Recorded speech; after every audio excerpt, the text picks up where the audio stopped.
Anthony van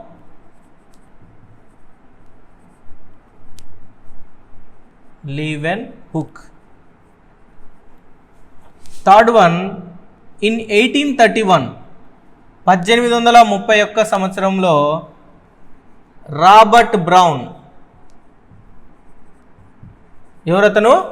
Robert brown. ఇతడు orchid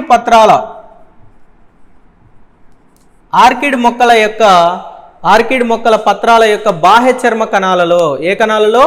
orchid పత్రాల యొక్క బాహ్య చర్మ కణాలలో కేంద్రకాన్ని కనుగొన్నాడు. దేని కనుగొన్నాడు ఇతను? కేంద్రకాన్ని కనుగొన్నాడు అనమాట. సో ఆర్కిడ్ పత్రాల యొక్క బాహ్య చర్మ కణాలలో కేంద్రకాన్ని గుర్తించిన శాస్త్రవేత్త వచ్చేసి రాబర్ట్ బ్రౌన్. కేంద్రకాన్ని గుర్తించడంతో కణాన్ని గురించి పూర్తిగా అర్థం చేసుకునే భావన అనేది శాస్త్రవేత్తలకు కలిగిందనమాట. ఎందుకు? కేంద్రకం అనేది ఏంటి?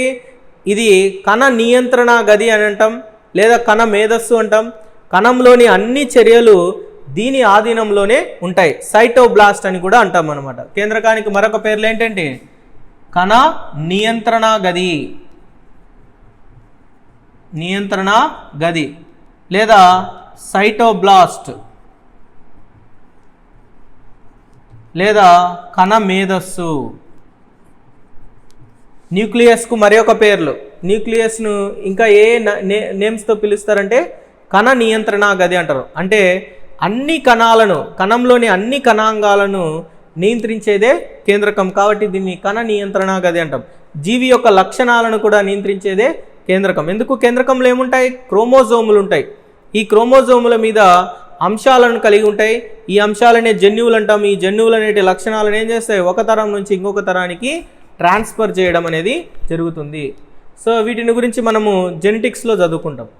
కణ నియంత్రణ గది, సైటోబ్లాస్ట్, కణ మేధస్సు అని కూడా అంటాం. కణ మేధస్సు అంటే కణం యొక్క అన్ని చర్యలు దీనిలోనే ఉంటాయి అన్నమాట. కాబట్టి దీన్ని కణ మేధస్సు అని కూడా అంటారు. ఈ రాబర్ట్ బ్రౌన్ కేంద్రకాన్ని గుర్తించినాడు అనమాట. ఎక్కడ? ఆర్కిడ్ పత్రాల యొక్క బాహ్య చర్మ కణాల్లో గుర్తించి ఇతడు ఏమని స్టేట్మెంట్ ఇచ్చాడంటే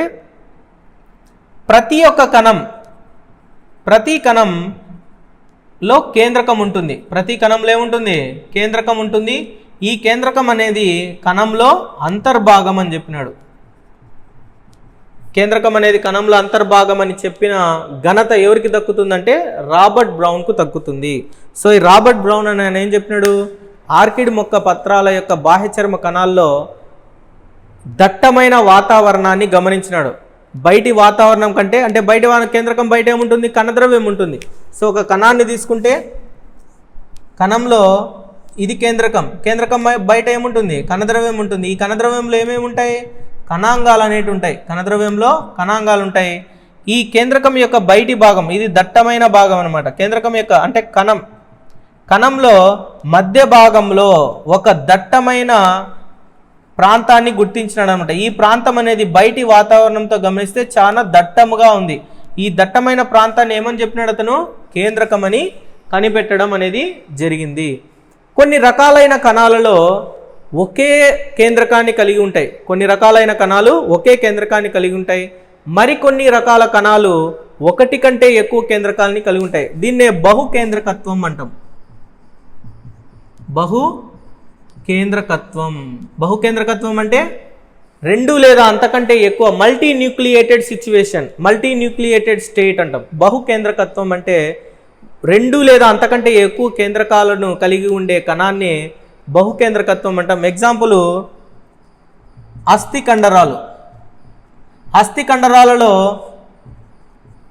ఎక్కువ కేంద్రకాలను కలిగి ఉంటాయి. అస్థికండరాలు ఎక్కువ కేంద్రకాలను కలిగి ఉంటాయి కాబట్టి అక్కడ బహుకేంద్రకత్వాన్ని మనము గమనిస్తాము. కొన్ని రకాలైన కణాలు కేంద్రకాన్ని కలిగి ఉండవు, అంటే కేంద్రక రహితంగా ఉంటాయి. కొన్ని రకాలైన కణాలు కేంద్రక రహితంగా ఉంటాయి. దీనికి ఎగ్జాంపుల్స్ వచ్చేసి ఎర్రక్త కణాల్లో కేంద్రకం ఉండదు, కానీ ఒంటె, ఒలామా వంటి జీవుల యొక్క ఎర్రక్త కణాల్లో కేంద్రకం ఉంటుంది. సాధారణంగా ఎర్రక్త కణాల్లో కేంద్రకము ఉండదు. మొక్కలలో చాలనీ నాళ మూలకాలు, ఆల్రెడీ మనం వృక్ష కణజాలాల్లో చెప్పుకున్నాం. చాలనీ నాళ మూలకాలలో కేంద్రకం ఉండదు. మరి చాలనీ నాళ మూలకాల యొక్క చర్యలు నియంత్రించేది ఏంటి? సహకణాలు అన్నమాట, కంపానియన్ సెల్స్. ఈ సహకణాల్లో కేంద్రకం ఉండి ఈ కేంద్రకం అనేది చాలిని నాళ మూలకాల యొక్క ఫంక్షన్ను నిర్దేశిస్తుంది. సో చాలిని నాళ మూలకాల్లో కూడా కేంద్రకము ఉండదు. నెక్స్ట్ రక్త ఫలకికలు, బ్లడ్ ప్లేట్లెట్స్లో కూడా కేంద్రకం అనేది ఉండదు. కేంద్రక రహిత కణాలకు ఉదాహరణ వచ్చేసి ఎర్ర రక్త కణాలు, మొక్కల్లో అయితే చాలని నాళ మూలకాలు, రక్త ఫలకికల్లో కేంద్రకం అనేది ఉండదు. సో నెక్స్ట్ పెలిన్ ఫాంటానా అనే శాస్త్రవేత్తలు పెలిన్ ఫాంటానా అనే అనే శాస్త్రవేత్తలు కణాల మీద చర్య జరిపి లేదా కణాల మీద పరిశోధనలు జరిపి బాహ్య చర్మంలోని ఉపకళా కణాలలో కేంద్రకాన్ని గుర్తించినారనమాట. సో ఎక్కడ గుర్తించినారు ఇవి? బాహ్య చర్మంలోని ఉపకళా కణాలలో, ఎపిథీలియల్ సెల్స్లో కేంద్రకాన్ని గుర్తించింది ఎవరు? పెలిన్ ఫాంటానా. ఆర్కిడ్ పత్రాలలో అయితే రాబర్ట్ బ్రౌన్. సో ఆర్కిడ్ పత్రాలలో రాబర్ట్ బ్రౌన్ గుర్తిస్తే పెలిన్ ఫాంటానానైనా బాహ్య చర్మ కణాలలోని ఉపకళా కణాలలో కేంద్రకాన్ని గుర్తించాడు. నెక్స్ట్ సో ఇది కేంద్రకం గురించి.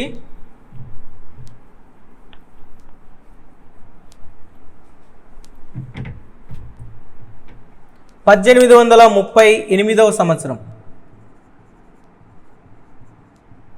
1838 సంవత్సరంలో స్లీడెన్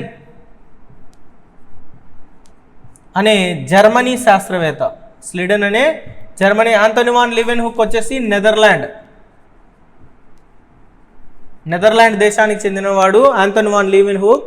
స్లీడెన్ అని ఆయన జర్మనీ శాస్త్రవేత్త. ఇతడు మొక్కల మీద పరిశోధన జరిపినాడు అనమాట. మొక్కల మీద పరిశోధనలు చేసి మొక్క యొక్క శరీరము కణ నిర్మితం అని చెప్పినాడు అనమాట. మొక్క యొక్క దేహం అనేది కణ నిర్మితం అని చెప్పినాడు. ఎవరతను? స్లీడెన్. 1839 సంవత్సరంలో థియోడార్ స్వాన్ ఈయన ఇంగ్లాండ్ దేశానికి చెందినవాడు. ఇతను జంతువుల మీద పరిశోధన చేర్పి జంతువుల యొక్క శరీరం అనేది కణ నిర్మితం అని చెప్పినాడు అనమాట. సో జంతు శరీరం అనేది కణ నిర్మితం, ప్రతి కణాన్ని ఆవరించి ఆచ్ఛాదన ఉంటుంది అని చెప్పినాడు. ఎవరతను?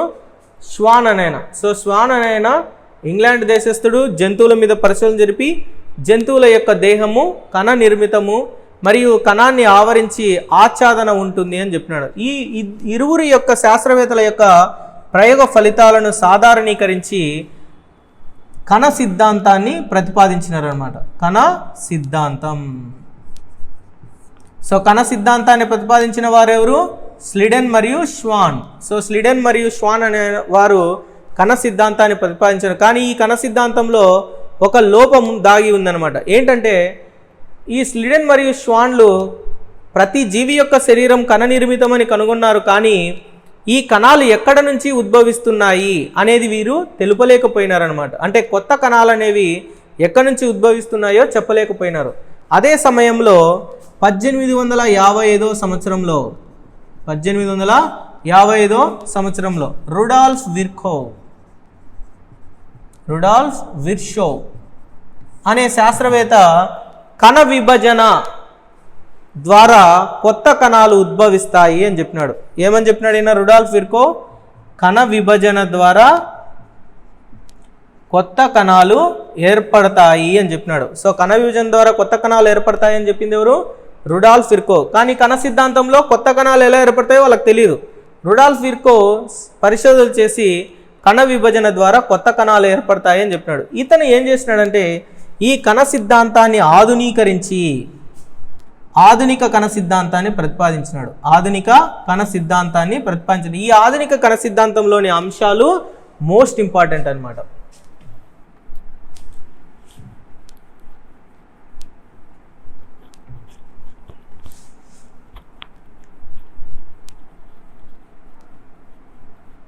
సో 1855 సంవత్సరంలో రుడాల్ఫ్ విర్షో కణ విభజన ద్వారా కొత్త కణాలు ఏర్పడతాయి అని తెలిపాడు. మరియు స్లీడెన్ మరియు స్వాన్ ప్రతిపాదించిన కణ సిద్ధాంతంలో మార్పులు చేసి నూతన కణ సిద్ధాంతం లేదా ఆధునిక కణ సిద్ధాంతాన్ని ప్రతిపాదించినాడు అనమాట. ఆధునిక కణ సిద్ధాంతంలోని అంశాలు: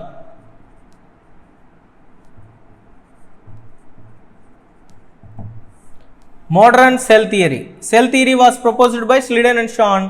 Modern cell theory is the modified cell theory. So దీంట్లో వచ్చేసి జీవి శరీరం లేదా జీవరాశులు అనేవి కణము మరియు వాటి ఉత్పన్నాలతో ఏర్పడతాయి, వాటి ఉత్పన్నాలతో నిర్మితమవుతాయి. సో జీవరాశులు అనేవి కణం మరియు వాటి ఉత్పన్నాలతో నిర్మితమవుతాయి. రెండోది వచ్చేసి కొత్త కణాలు అంతకు ముందున్న కణాల నుంచి ఏర్పడతాయి, అంతకు ముందున్న లేదా పూర్వ కణాల నుంచి ఏర్పడతాయి. కొత్త కణాలు అనేవి అంతకు ముందున్న కణాల నుంచి ఏర్పడతాయి. దీనిని అతను ఏమని చెప్పినారంటే ఆమ్ని సెల్లులా, ఆల్రెడీ చెప్పుకున్నాం, ఇది డి సెల్లులా అని పేరు పెట్టినాడు అనమాట. ఆమ్ని సెల్లులా, డి సెల్లులా అంటే కొత్త కణాలు అంతకు ముందున్న కణాల నుంచి ఏర్పడతాయి, కణం యొక్క నిర్మాణాత్మకంగా క్రియాత్మకంగా స్పెసిఫిక్ ఫంక్షన్ను కలిగి ఉంటాయి అని చెప్పింది అనమాట. ఏంటది? ఆధునిక కణ సిద్ధాంతం. ప్రతి కణం నిర్మాణాత్మకంగా మరియు క్రియాత్మకంగా నిర్దిష్టమైన విధిని జరుపుతాయి. సో నిర్దిష్టమైన విధిని కలిగి ఉంటాయి. సో ఈ 3 లక్షణాలు అనేవి ఆధునిక కణ సిద్ధాంతంలోని అంశాలు అనమాట. సో ఆధునిక కణ సిద్ధాంతం ఏం చెప్తుంది? జీవరాశులన్నీ కణం మరియు వాటి ఉత్పన్నాలతో నిర్మితమై ఉంటాయి, కొత్త కణాలు అనేవి అంతకు ముందున్న కణాల నుంచి ఏర్పడతాయి మరియు కణం యొక్క నిర్మాణాత్మకం మరియు క్రియాత్మకంగా నిర్దిష్టంగా ఉంటాయి అని చెప్పినారనమాట. ఏ సిద్ధాంతం అది? ఆధునిక కణ సిద్ధాంతం. ఈ ఆధునిక కణ సిద్ధాంతం అనేది ఏంటి? కణ సిద్ధాంతం మార్పు చేయగా వచ్చిందనమాట. కణ సిద్ధాంతాన్ని ప్రతిపాదించిన వారు స్లీడెన్ మరియు స్వాన్.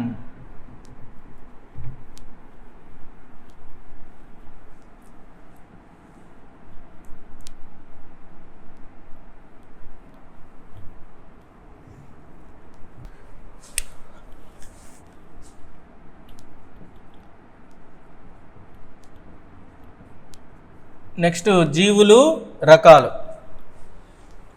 కేంద్రక స్తోచం ఆధారంగా జీవులు 2 రకాలన్నమాట. ఒకటి కేంద్రక పూర్వజీవులు.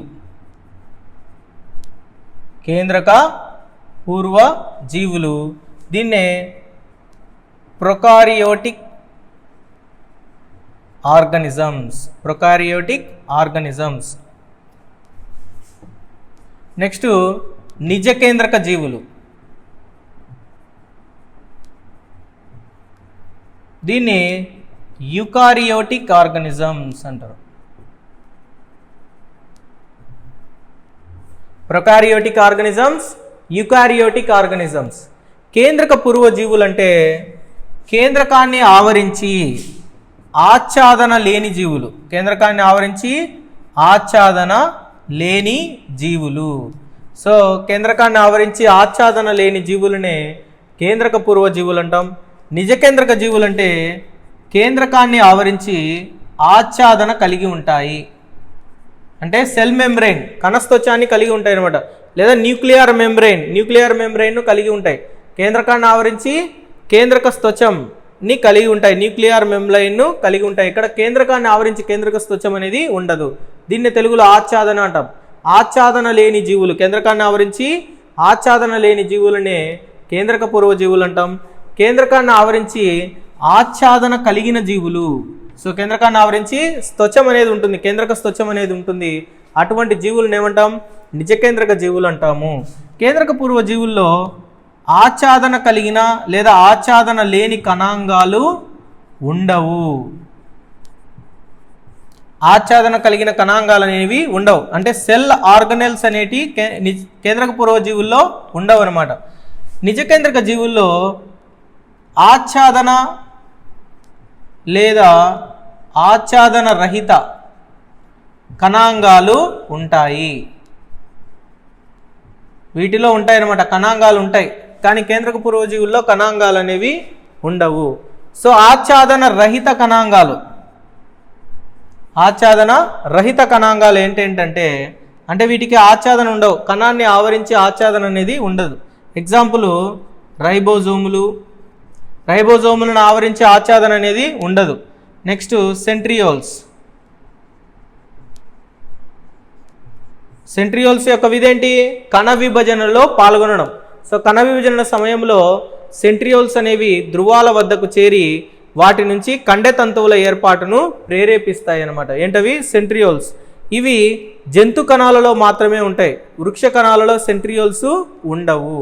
రైబోజోముల యొక్క విధి ప్రోటీనుల సంశ్లేషణ. Most important. రైబోజోముల యొక్క విధి ఏంటంటే ప్రోటీన్ల సంశ్లేషణ.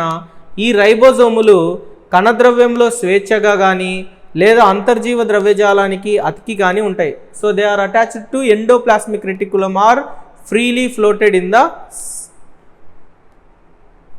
In the cell. ఇవి కేంద్రక పూర్వజీవులు, నిజ కేంద్రక జీవులు. దీనికి ఎగ్జాంపుల్ వచ్చేసి కేంద్రక పూర్వజీవులకు ఎగ్జాంపుల్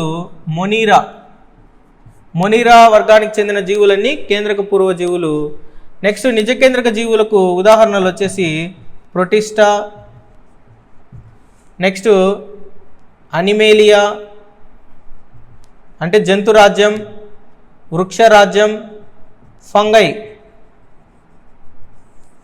అంటే ఫంజీ అంటాం దీన్ని.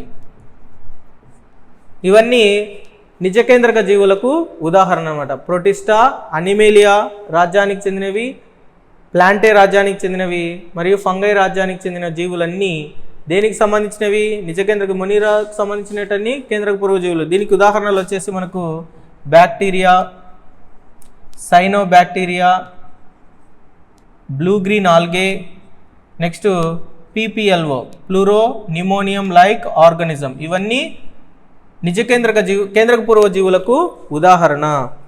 నెక్స్ట్ ఒక కణం యొక్క నిర్మాణాన్ని గమనిస్తే, నిజ కేంద్రక కణం యొక్క నిర్మాణాన్ని గమనిస్తే లేదా కేంద్రక పూర్వజీవుల యొక్క కణాన్ని గమనిస్తే రెండు రకాలైన కణాలలో కామన్గా ఉండేటేంటి? కణస్త్వచం. ప్లాస్మా అనేది రెండు రకాలైన కణాలలో నిర్మాణాత్మకంగా మరియు క్రియాత్మకంగా ఒకే విధంగా ఉంటుంది. నెక్స్ట్ బ్యాక్టీరియా యొక్క నిర్మాణాన్ని గమనిద్దాం. బ్యాక్టీరియా అన్నది కేంద్రక పూర్వ జీవి అనమాట. సో బ్యాక్టీరియా అనేది కేంద్రక పూర్వ జీవి. ఈ బ్యాక్టీరియాలు వివిధ ఆకారాలలో ఉంటాయన్నమాట. ఫర్ ఎగ్జాంపుల్ దండాకార బ్యాక్టీరియా. దండాకార బ్యాక్టీరియాని ఏమంటామంటే బ్యాసిల్లస్ అంటాం. సో దండాకారంలో ఉండే రాడ్ షేప్డ్ బ్యాక్టీరియాని ఏమంటాం? బ్యాసిల్లస్ అంటాం. దీనికి ఎగ్జాంపుల్ వచ్చేసి బ్యాసిల్లస్ యాంథ్రస్. ఇది ఎగ్జాంపుల్ అనమాట. బ్యాసిల్లస్ రకానికి చెందిన బ్యాక్టీరియాలకు ఉదాహరణ బ్యాసిల్లస్ యాంథ్రస్. ఇది ఏ ఆకారంలో ఉంటుంది? బ్యాసిల్లస్ అనేది దండాకారంలో ఉంటుంది. నెక్స్ట్ గోళాకార బ్యాక్టీరియాను కోకస్ అంటాం. రౌండ్ షేప్లో ఉంటాయి ఇవి గోళాకార బ్యాక్టీరియాలు. దండాకార బ్యాక్టీరియాలు వచ్చేసి రాడ్ షేప్లో ఉంటాయి. సో రాడ్ షేప్లో ఉండే బ్యాక్టీరియాలను దండాకార బ్యాక్టీరియాలు అంటాం. గోళాకారంగా ఉండే బ్యాక్టీరియాలను కోకస్ అంటాం. దీనికి ఎగ్జాంపుల్స్ వచ్చేసి స్ట్రెప్టోకోకస్, స్టెఫలోకోకస్. స్ట్రెప్టో మరియు స్టెఫలోకోకస్ బ్యాక్టీరియాలు అనేవి కోకస్ రకానికి చెందిన. అంటే ఇవి రెండు రకాలు ఏ ఆకారంలో ఉంటాయి? గోళాకారంలో ఉంటాయి. నెక్స్ట్ విబ్రియో బ్యాక్టీరియా, కామా ఆకారం, comma shape, vibrio. Example vibrio cholera. Cholera వ్యాధిని కలిగించే బ్యాక్టీరియా అనమాట. Vibrio cholera, it's a bacterial disease. Vibrio cholera అనేది కలరా వ్యాధిని కలిగించే బ్యాక్టీరియా. ఏ ఆకారంలో ఉంటుంది? కామా ఆకారం. నెక్స్ట్ సర్పిల్ ఆకారం, స్ప్రింగ్ షేప్, స్పైరుల్లం. సర్పిల్ ఆకార బ్యాక్టీరియాని ఏమంటాం? స్పైరుల్లం అంటాం. అంటే ఇలా సర్పిల్ ఆకారంగా ఉంటుంది అనమాట బ్యాక్టీరియా. సో బ్యాక్టీరియాలు అనేవి వివిధ ఆకారాలను కలిగి ఉంటాయి. దండాకార బ్యాక్టీరియా, గోళాకార బ్యాక్టీరియా, కామా ఆకారంలో ఉండే బ్యాక్టీరియా, సర్పిల్ ఆకారంలో ఉండే బ్యాక్టీరియా. బ్యాక్టీరియా కణం యొక్క నిర్మాణాన్ని గమనిస్తే బ్యాక్టీరియా యొక్క కణంలో 3 పొరలను కలిగి ఉంటాయి. ఎన్ని పొరలు ఉంటాయి దీంట్లో? 3 పొరలు.